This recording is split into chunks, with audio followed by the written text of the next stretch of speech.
Alright, so stage 5 is very different from the others, and it's because of one Maverick weapon.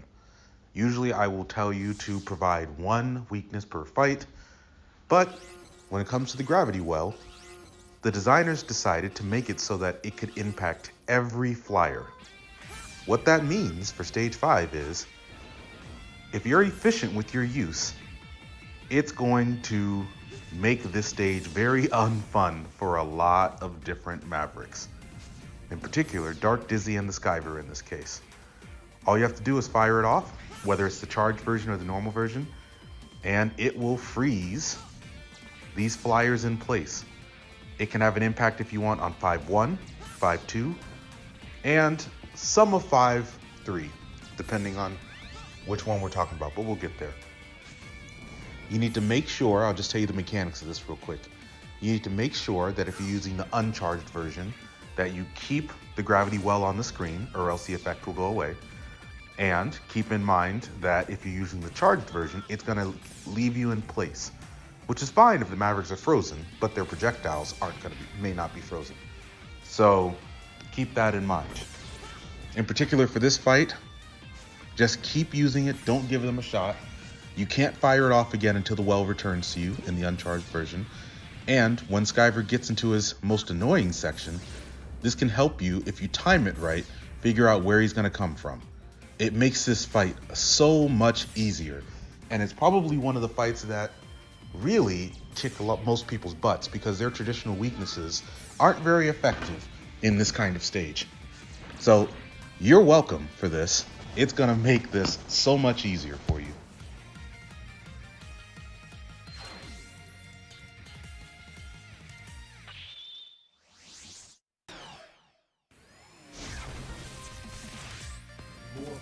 Alright, so one note about Morph Moth and Blizzard Wolfang before we get into the actual strategy.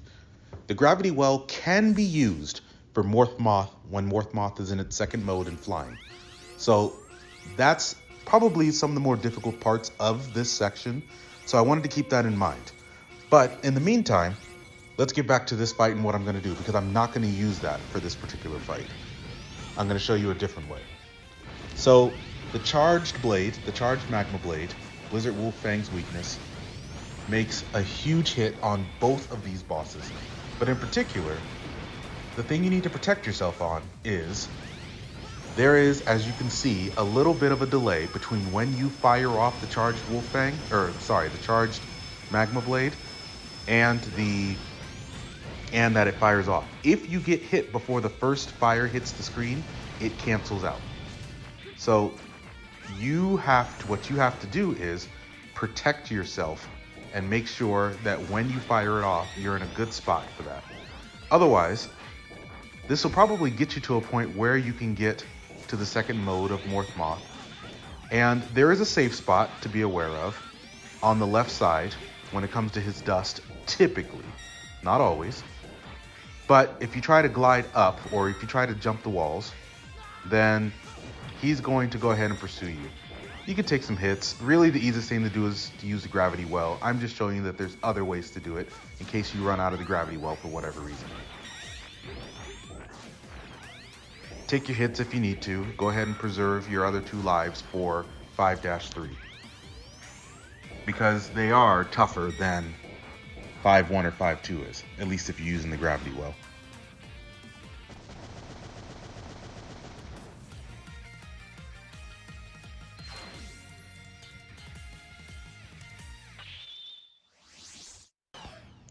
So, Blast Hornet and Toxic Seahorse.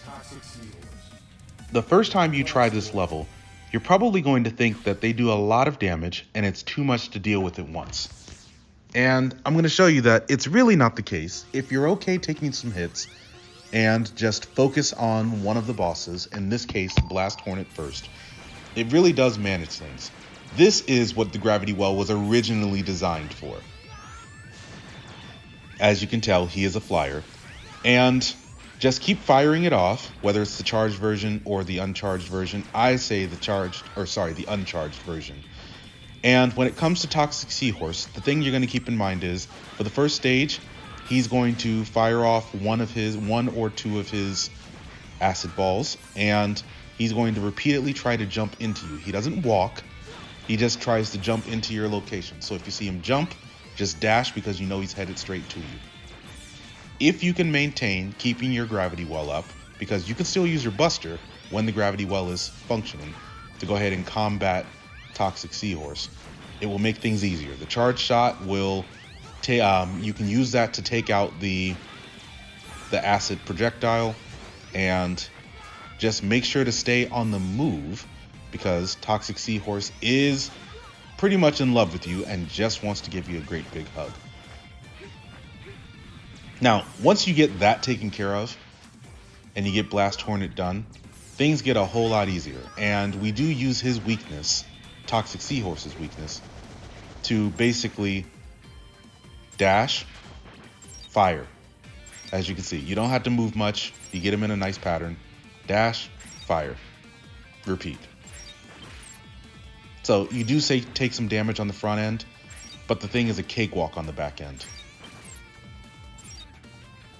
I'm telling you, 5 is a little interesting. 5 can be a lot simpler than it at first appears.